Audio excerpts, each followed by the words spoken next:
नमस्कार। तो आज हम मोहम्मद ज़ुएनाल आबिदीन की किताब 100 lessons for a quite mind and powerful life से मिले कुछ विचारों पर एक गहरी नज़र डालेंगे। और इसमें जो एक बड़ा सवाल उठाया गया है वो ये है कि आजकल की जो ये भागदौड़ वाली प्रोफेशनल लाइफ है, क्या उसमें दिमागी शांति और कैरियर की सफलता मतलब एक साथ चल सकते हैं? किताब का जवाब है हाँ। और इसके तरीके भी काफी दिलचस्प हैं। तो चलिए सबसे पहले और सबसे जरूरी आइडिया से शुरू करते हैं। किताब कहती है कि शांत दिमाग बेहतर फैसले लेता है। ये सुनने में तो मतलब बहुत सीधा लगता है, पर असल में ऐसा होता क्यों है? देखिए, इसका एक वैज्ञानिक कारण भी है। जब हम तनाव में या दबाव में होते हैं तो ओहो। हमारा दिमाग लड़ो या भागो वाले मोड में चला जाता है। उस वक्त हम दिमाग के भावनात्मक हिस्से से काम करते हैं, तार्किक हिस्से से नहीं। अच्छा। तो शांत रहने से हम दिमाग के सोचने समझने वाले हिस्से का इस्तेमाल कर पाते हैं। इसी वजह से हमारे फैसले ज्यादा सोचे समझे और बेहतर होते हैं। लेकिन ये कहना आसान है, करना मुश्किल। जब डेडलाइन का प्रेशर हो या कोई क्लाइंट नाराज हो तो शांत रहना तो मतलब लगभग नामुमकिन सा लगता है। किताब में इसका कोई प्रैक्टिकल तरीका बताया गया है? बिल्कुल, और यहीं पे एक बहुत ही दिलचस्प बात सामने आती है। किताब के मुताबिक जो प्रोफेशनल लोग होते हैं वो हालातों को नहीं बल्कि अपनी प्रतिक्रियाओं को कंट्रोल करते हैं। अपनी प्रतिक्रियाओं को? हाँ, सोच कर देखिए, बाजार, बॉस, डेडलाइन, ये सब हमारे कंट्रोल से बाहर हैं, लेकिन इन पर रिएक्ट कैसे करना है ये पूरी तरह से हमारे हाथ में है। और असल ताकत वही है। अपनी प्रतिक्रिया को कंट्रोल करना, शायद इसकी शुरुआत खुद पर भरोसे से होती है ना? किताब का एक हिस्सा मुझे बहुत प्रैक्टिकल लगा, जहां छोटी छोटी आदतों से आत्मविश्वास बनाने की बात कही गई है।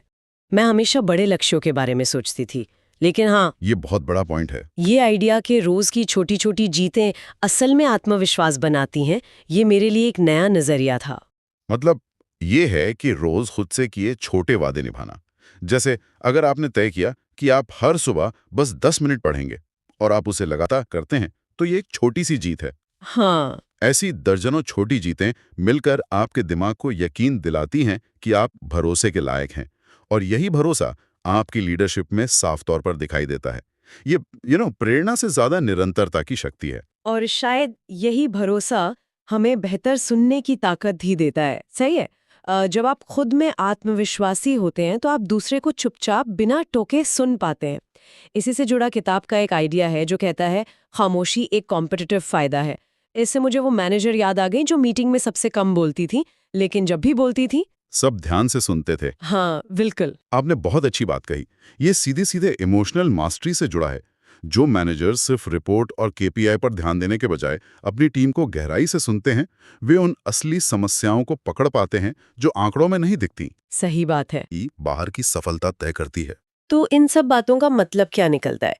ऐसा लगता है कि बेहतर फैसले, आत्मविश्वास और अच्छी लीडरशिप, इन सब की जड़ एक ही है, एक शांत और सुलझा हुआ दिमाग।